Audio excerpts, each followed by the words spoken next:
What's up, guys? Paul from Golfers Authority. Welcome to the Behind the Golf Brand podcast. We are on episode 78. That's crazy. This week, I have my good friends from Needle Golf. I've known Needle for probably two and a half years. I talked to Trip on the phone and connected, and I was blown away by how cool their belts work. I've never seen this in the golf industry, to be honest. So I'm really excited to have them on the show to kind of talk about their journey because they've done a lot in the last 2 years and are growing like crazy. So without further ado, I welcome Trip and Andrew from Needle Golf. Welcome to the show. Thank you. Thanks, Paul. Yeah, thanks, guys. So how are you? Where do you guys live at? That's my first question. We're both Connecticut-based, actually. So I'm in Hartford area, and Trip is down south in the Greenwich area. So how did you guys meet? Like, are you guys like golf pros or something? And you guys like met up that way, or are you just like what? You guys just know Andrew's closer to a golf pro than I am. No, we met at our club up in West Hartford and became fast friends. And I latched on to Andrew because he's a stick. And he's good. Like he's your hat. Oh, he's I your rode. hack and he's the stick. I rode him all the way to a member. So, but no, we just became good friends and golf partners, and our wives are friends. So it's been fun watching. You become like good friends. Like you've grown. Your relationship has grown over the years. Like into really. Good friends. Definitely. Yeah. Yep. It helps when you win a golf tournament together. So we want a member, and then once you do that, it's like you're buddies for life, and you're. Yep. What do you guys get when you win a member? Like, do you guys get like a prize package or something? No. You get a big trophy that you fill with beer, and then you drink it in the bar, pretty much. So. and then you get some gold paint on some old mahogany down in the locker room. There you go. Yeah, that's cool. See, like, there's not a lot of places in Arizona that have them. Like, I know there's member clubs here, but not like it is out in the East.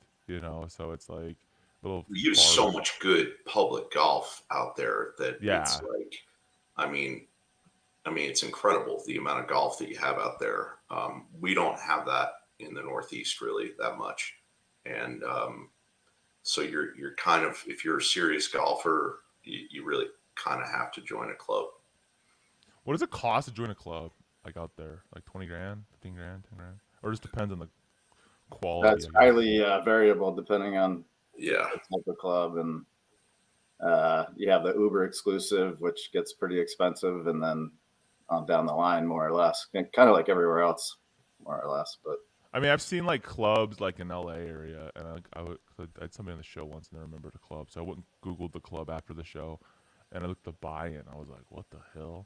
And then that was just a buy-in, and then after that, like the dues, I was like, holy crap! Like, oh yeah, it's like a house payment, or not even a house payment. It's like a house buying a house.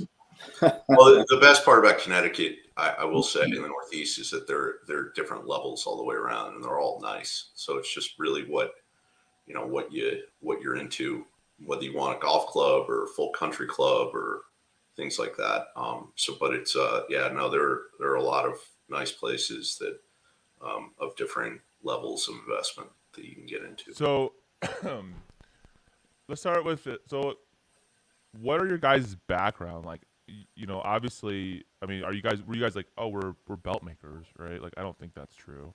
Like, how, like, what were you doing, or what are you doing when you guys started Needle Golf, so people kind of understand like your journey in doing this? I had a background in golf, and Trip came up with the concept of basically a needlepoint putter head cover, a blade type idea. I still have mine, by the way. You want to see it?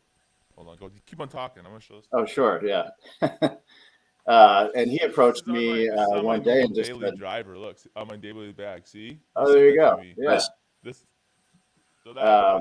I use that on my bag all the time. Nice. Sorry. Totally. I was like, I gotta show him. No, they're pretty durable. It'll last forever. But it was Trip's idea to come up with that concept. It had never been done. A putter head cover with 100% hand stitched needle points, and he approached me about it, and I was intrigued, and we decided to play around with it, and we went through probably how many prototypes, Trip? Like maybe 30 or 40. Yeah, Really? I've got one of the originals I'm staring at across my office up on the shelf. I think the original prototype that we did, and yeah, it was pretty horrific It compared was to. challenging. It took us a long time of R&D because we wanted this thing to be perfect, right? And being serious golfers, we wanted to make sure that not only was the product of the highest quality, but that it was easy to use and looked great. And that takes a long time, especially when you're designing something from scratch. So Like in your mind, you knew what you wanted to make. It's just like Right. it's not conventional. It's not. but you get down to things like, how much, what's the internal lining, but how thick should the interior be? How long, not only just the dimensions, but then, okay, I think we spent months on just the magnets. That was a finding big a one. strong enough magnet.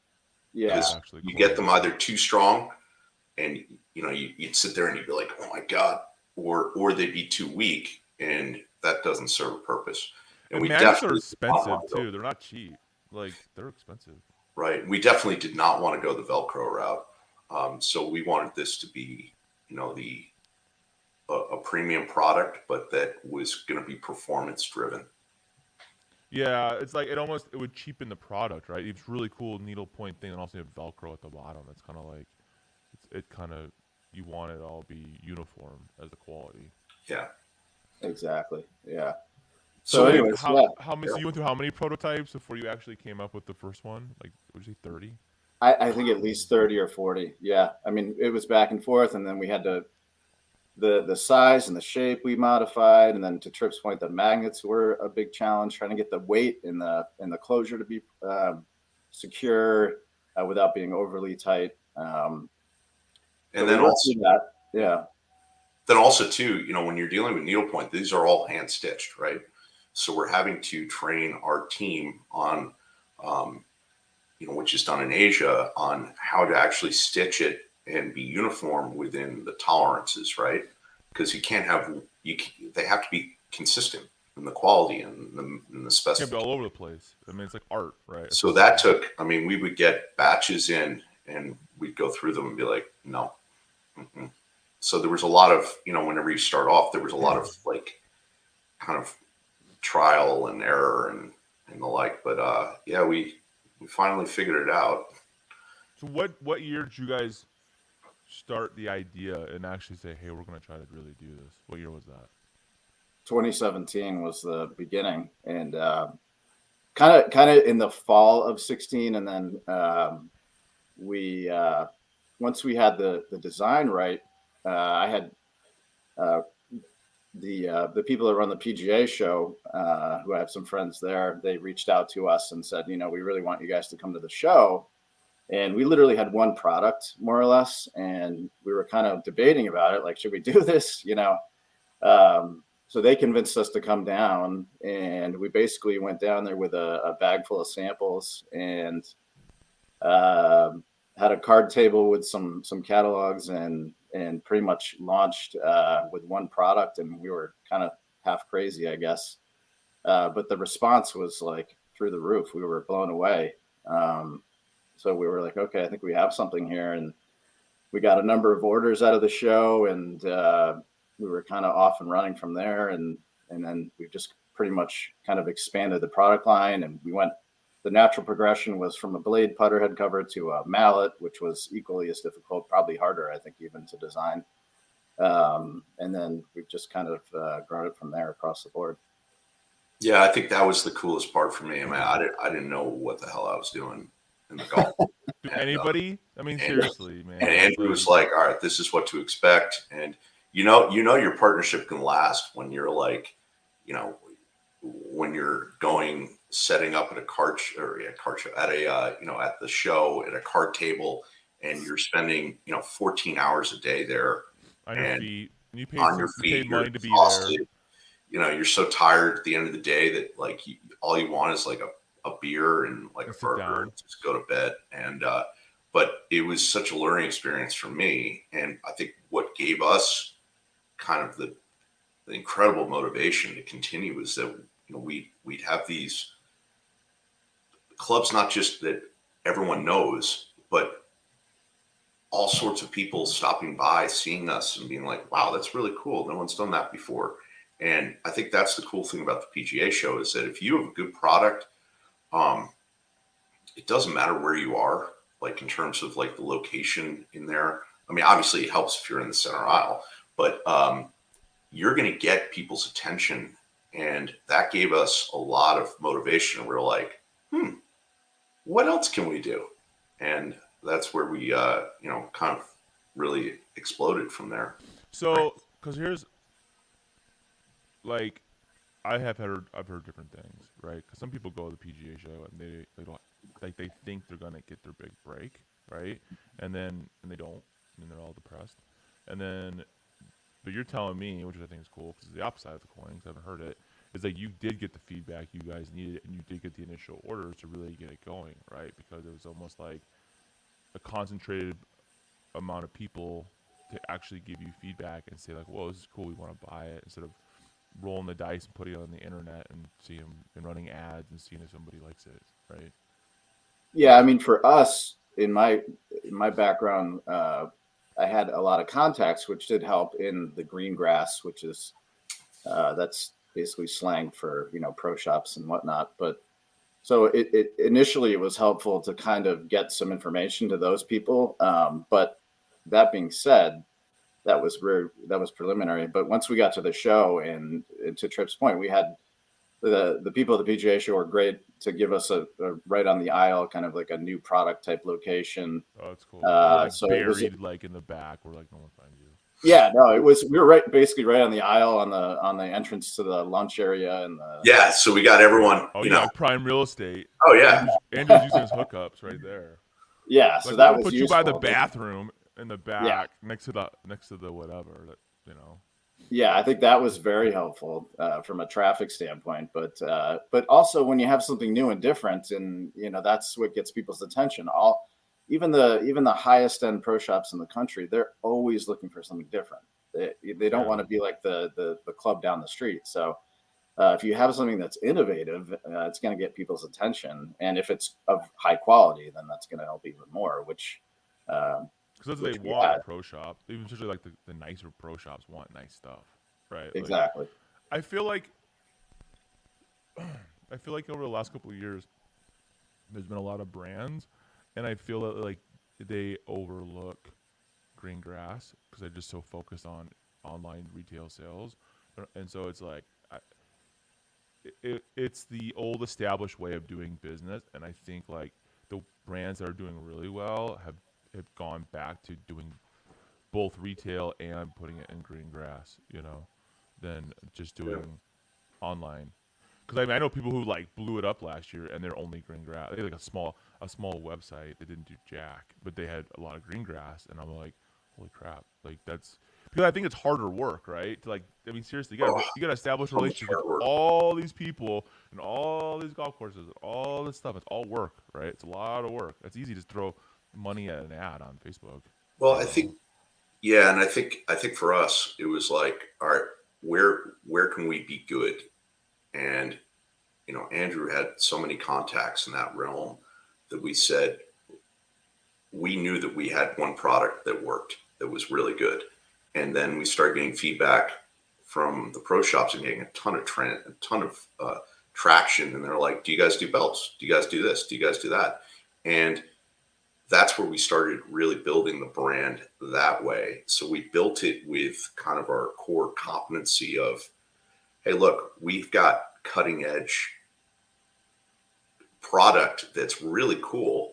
And we can build our brand this way. And then we can start to focus on the retail direct to consumer, the e-com and the like, or retail shops thereafter with our own designs. And that's where we ended up going. But I mean, we still are, we still have a very loyal, we're very lucky. We have a very loyal customer base with, with our large club following and clients. But, I think going back to it, I mean, you look at the evolution too of like pro shop and like growing up, it was always just old stodgy stuff that was in each pro shop, right? You would never Now, buy. now, I mean, you go to even, you know, some of the old school places and they have G4 shoes. They've got, you know, you name it that's in there. That's, I think it's the evolution of kind of the golf market too, that people see things in retail and they're like, well, I want my club logo on that. And that's where, you know, fortunately we kind of hit that groove of where that was. So what year did you guys go to the show? Was that 17 then? Yeah, it was 17 was our first one. Yeah. And Yeah. so then before that, had you had any sales yet or no? I think we had 1 or 2 orders. I mean, very light. It was we Was it your basically parents? just kind of launched with it. So yeah, No. it was eye opening though. I mean, when we would send information around, the feedback was immediate and it was really positive. But until you're actually in front of people and you're presenting the product, it's really hard to get a read. And that's coming out of that show, we were like, wow, I think we definitely have something here, and how can we expand on this? So you go to 17 show, and then how many product lines or products did you have? Did you have the putter cover, like the regular one? Basically just the one. Yeah, we just had a blade putter head cover, more or less.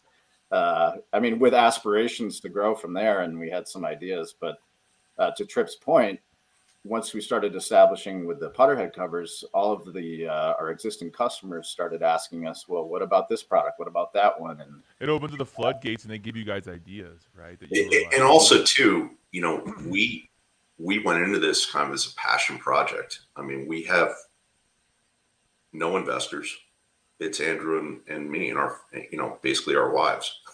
We're the ones who invest in bosses. this. I mean, So yeah, those are bosses. So yeah, they're the bosses. Yeah. yeah. So a lot of it was, hey, do you mind if we invest in it? Like, so, and dude, you know, look what I'm doing. Like, Yeah. This is like my. and oh, by the way, I've got to go down to Orlando for 5 days in January. Yeah, so I'll see you in 5 days. So, They're like, good, get the hell out of here. You Yeah. weirdo.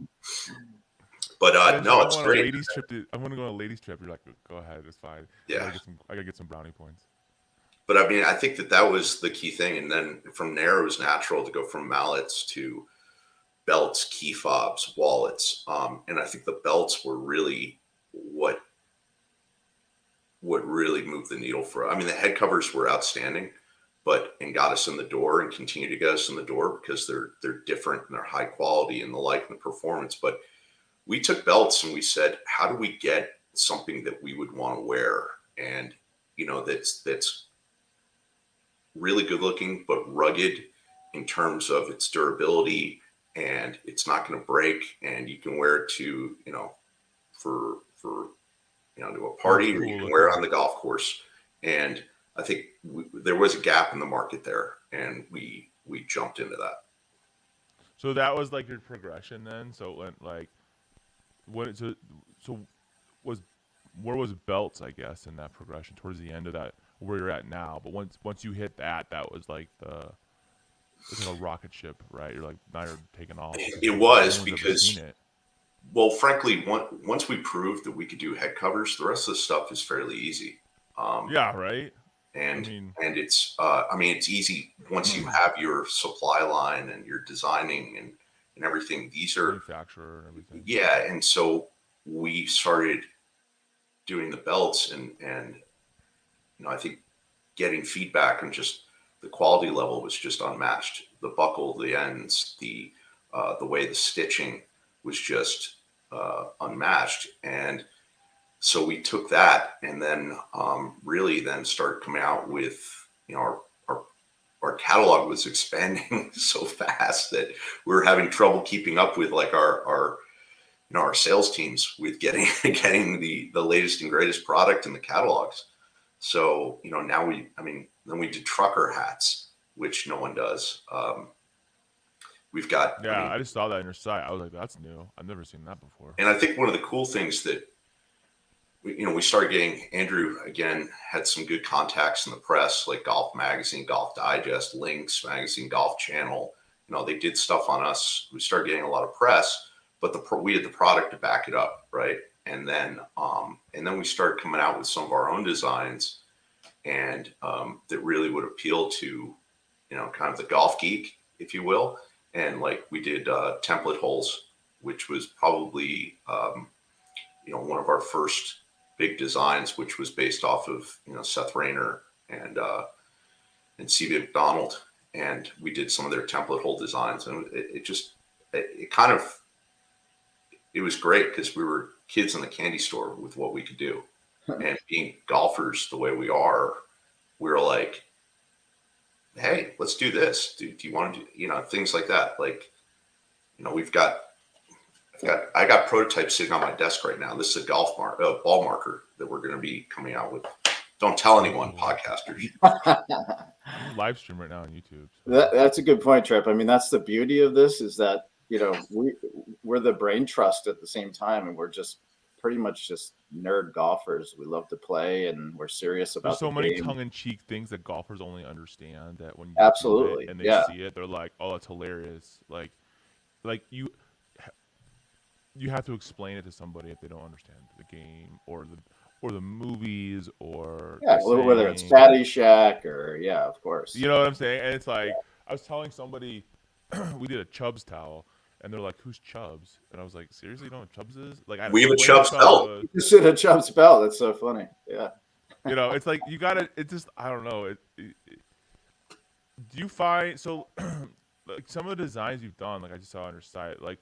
Are you doing kind of licensing deals with anybody? Like, are you able to, like, how does that work? Or are you not doing that? I was just wondering. The only license that we did was with the PGA of America. We did the Ryder Cup. Oh, that's cool. Which was pretty exciting. That was huge. Andrew nailed that one for us, and that was, getting the Ryder Cup was pretty darn cool. Just to be involved in that event in any way, shape, or form. I mean, it was pretty exciting to be involved in, and just working with the PGA, who's they're obviously a class act. So it being a pure golf brand, for us to be invested in that type of event was pretty great. But we've done some pretty fun stuff with as it relates to the music environment. Like with Phish, we did a kind of a, for people that are fans of that, like Fish, Fishman, the print, and we that reminds me of college, dude. Yeah. Well, we give a portion of the proceeds to their foundation. We do, yeah. Right. So we give 10% of all proceeds from that to the Water Wheel Foundation, which is actually Trey Anastasio, the lead guitarist there, his pet project for addiction and things like that. So. We have a very good relationship with them. I haven't heard Phish in so long. Oh my god, that brought me back, seriously, college.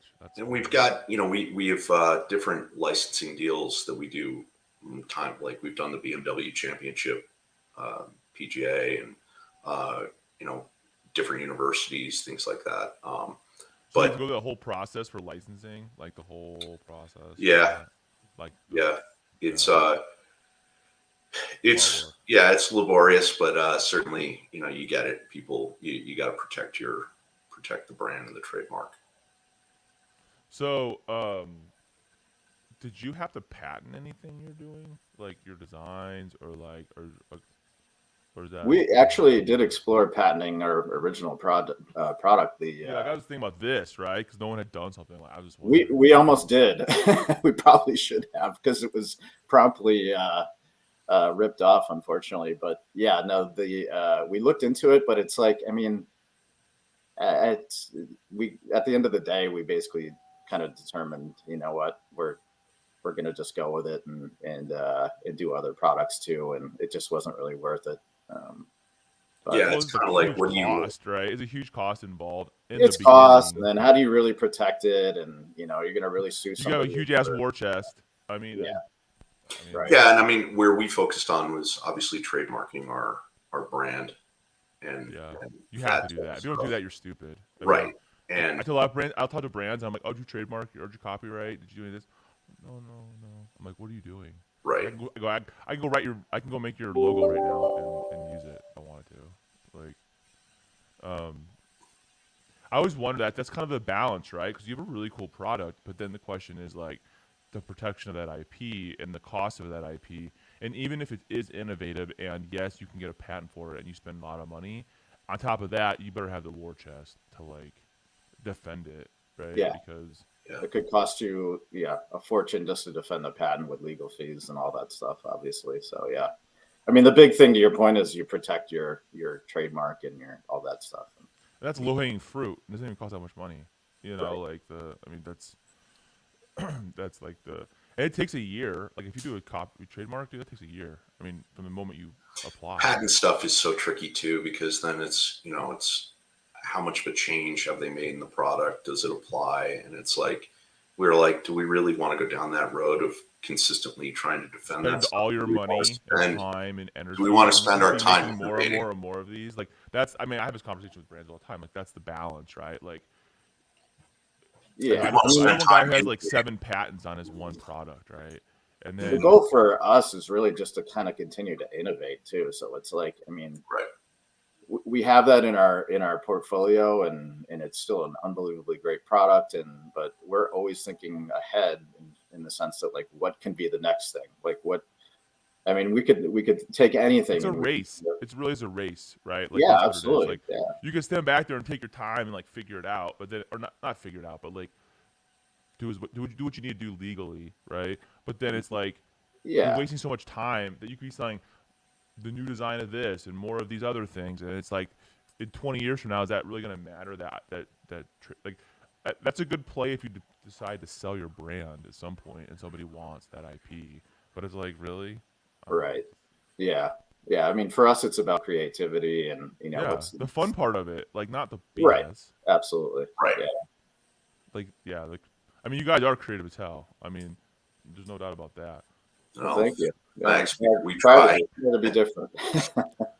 Like I love I love how you're transitioning too. Like you know, you're not just doing like, oh, it's a head cover. Then, like you said, you went to the belts, and now you're doing those member bags, right? Those carry bags that like are embroidered. Like you're making all the right products for like that for the golf world. I guess is the better way of saying it. Yeah. And we think of it as like, what would we want to use too? I mean, Right. again, being serious golfers is like, well, what could we use in on our daily basis when we're playing golf? What would make it more enjoyable? And then we test them too. We take them out, and any product before we bring it to market, we beat the snot out of it on the golf course and test it and make sure it's up to our standards as Dude, well. I freaking love your Chubbs belt. That's hilarious.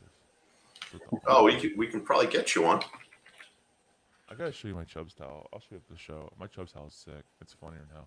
It's like I just love playing. That's the best part about this. I feel like is playing with the history of the game. You know what I mean? That only some person would understand what you're doing, right? Whether you're a gearhead or if you like the movies or I don't know. I just think it's cool. What did you guys start like going into other products and like was it like in 2018 or did you go into new products right away or did you kind of like ease into it? Pretty much right away, actually. I mean, once we started getting some accounts and uh, right after that initial PGA show, that's when we got requests for new and different stuff, and so we went right to it. Honestly, I mean, I think belts and wallets, key fobs, and that type of stuff was kind of our next iteration, and then. I mean, we have weekly conversations about what's the next thing going to be and what can we do different. So It's cool because what you're doing, you're taking needlework and you're literally putting it on whatever you think would be cool. You know what I mean? And then on top of that, then Pretty there's the much, design yeah. aspect of it. Yeah. Like the hat's brilliant. Like I've never seen that ever. I've never seen a hat like that. We also, I mean, to your point, you could pretty much put it on anything, and also we think of it as like, how could we make it better too? Like, we have a needlepoint wood head covers, and we saw, how could we take that and make it interesting? So we decided, all right, instead of just doing like a little patch of needlepoint, we're going to make the entire front of it full needlepoint. And we're going to use the highest quality leather possible, full grain, just like buttery soft. And we're just going to go all out and make these things as good as possible. And So it's doing that as well as how we can make things as good as possible and different at the same time. Yeah, I think golf. Someone we were the Golf Channel did something on us, and they were like, "You just kind of want to go inside of it and curl up, because it's so soft and like warm." And it was like, yeah, it's pretty funny. We got a good laugh out of that one. But yeah, I think there's a certain aspect to what you're doing too, which is very Americana, right? Very like we remember stuff like that as a kid, right? Like our grandparents doing needlepoint, our parents doing needlepoint, like just I don't know. I think like it touches to the soul or fabric of America essentially, right? Like and the designs you're coming out with are not just like golf related. It's like American related, if that makes sense in a way. Absolutely. yeah, yeah. I mean, our moms. That's how we did it. I mean, our moms both needle pointed belts and things for us. So like, I think first pass from quality, we gave samples to our mothers and said, "What do you think?" And they were like, "Yeah, this is good quality, really good quality." You could tell it's hand stitched, and also not only that, but there are different aspects of needlepoint, like petit point, and different pieces that go into the more intricate designs that you have to do. And what it means is like smaller stitches for the more intricate design, as opposed to just doing one color swath where you can do larger stitches. So Well, a lot like of you're almost like some of your stuff you're literally drawing a scenery. it's Right? Like, art. I mean, it is yeah, art. it's like cross stitch. I mean, it looks like someone's cross stitched a ocean or Yeah. a boat on it or whatever it might be. Like, so what are your biggest sellers right now? Like, what's the most popular? Would you say of all the stuff you're building or make? Product wise, it's probably it's belts. I think 100%, um, and especially green grass. But even web sales as well. I think. Would you agree, Trip? Yeah. I mean, our web sales. So I think that's kind of the evolution. We went from green grass to then building out our website and, hiring a team to manage that for us. And then basically doing our own designs, which, we're continuing to build upon. And, that's, that's exploded for us. And it's been outstanding. Your You belts look are at, sick. well, thanks. I mean, like when I met you, you had one product. It was this. That was Yeah. it. I remember that. That was all you. I mean, you just released. You just had that. I knew you I did mean, belts like the last couple of years, but like, and look, not every product or design that you come out with is a winner, right? You come out with some stuff no, that you think is good, and you're it like, crashes. hmm. And you're like, what the heck? That's And been the That biggest eye happens. opener for me. Is yeah, that It's the best feeling in the world. Let me tell you. I come up with a design and I'm like, Trip, this is it, baby. People are gonna love this. And then it's like, we do another one, and we think it's not gonna be that great, and It's a never know. numbers game. You just don't know what's gonna make people tick. Right? It's, Right. Like, it's that's just very eye we opening. think. I think we do, and then we don't. And then the thing you didn't think would do good does great, and you're like, I don't know what I'm doing. I just have no idea. yeah, 100%. absolutely. It's so weird like that. It sucks. I wish I could be. It's like you wish you were psychic, essentially. So But your we, belts I think, but to that point, like we talk to friends of ours, or even like Andrew and I are in our 40s, but like guys in their 20s, and we look at the demographics, and we're like, what would you buy? Like, what designs do you like? And, we have people write into us and they're like, we love it if you design this or did that, and you know what? I don't care as long as it's of, of a valid design of good taste. We'll give it a shot. So I think that's too.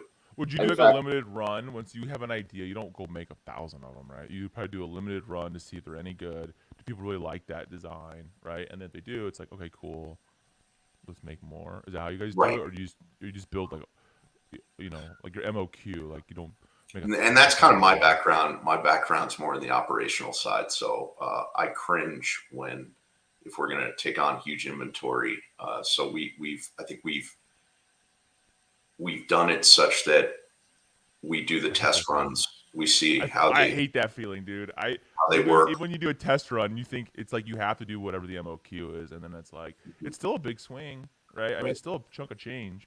It's not like I mean, it's not like it could be worse, but it's still. No, it's definitely a lot of investment, but it's like Yeah. you think about what works, what doesn't work, and then you keep tweaking it from there, and then you build your you put your chips on that bet.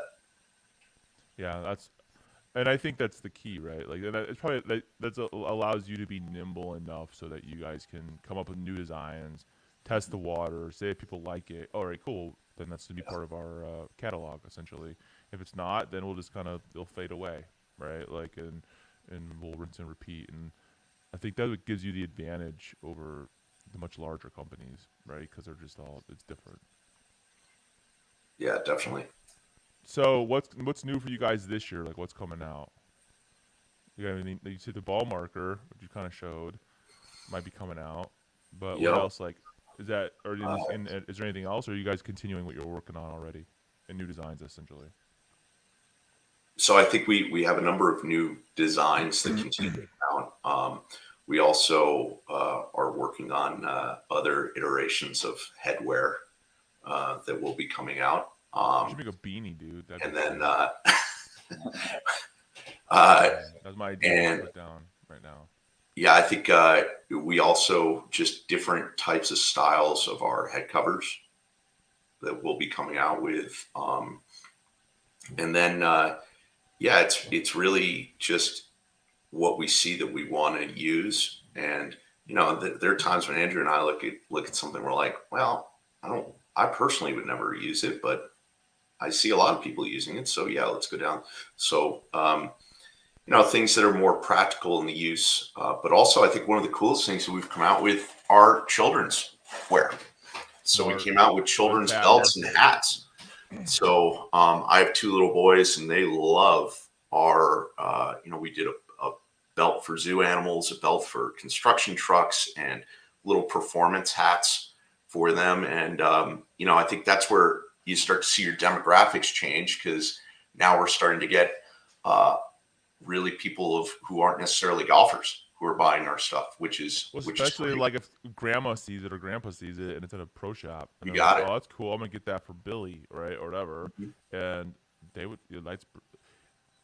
See, it's funny because look where you started 4 years ago, essentially. Yeah. Right. And like you look at the trajectory and the direction, you probably never would have thought in a million years. You guys probably thought we'd be making head covers or needlepoint. It'd be cool to make some other stuff too. But now you're like, oh, now we're making belts for kids. Like, Yeah. It's kind of like, where do I think people want the product?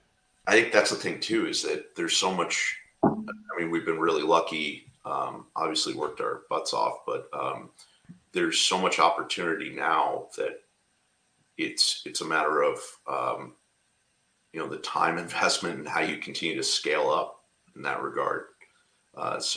Well, I'm really happy for you guys because I thought it was thanks. a cool idea when I first met you, and I'm like, you're like, I just remember a conversation, so I think it's really cool to see how far you guys have grown in such short of a time. Well, you too, Paul. Yeah, Your company, Golfers Authority and Legion now. I mean, you're crushing it, and really appreciate all the work that you've done and all your success. So, yeah, thanks for having us on. No, I'm happy. I'm really, I love it. I think it's cool. You guys have a really special niche, and I think like I don't see anybody coming close to you in regards to this. And I know it's a good market. Like belts, especially needlepoint belts, are sick. So, Thank you. well, I want to say thank you for being on the show today, you guys. Where can they find you if they're looking for you guys on the internet? Needlegolf.com and Instagram at needlegolf. And really, you can find us probably in your pro shop or online, or maybe soon to come some retail stores as well. We're growing the retail side as well. So the brick and mortar as well as the e-com. So yeah. Well, great. Well, I will see you guys in the next episode. Thank you very much. Thanks a lot.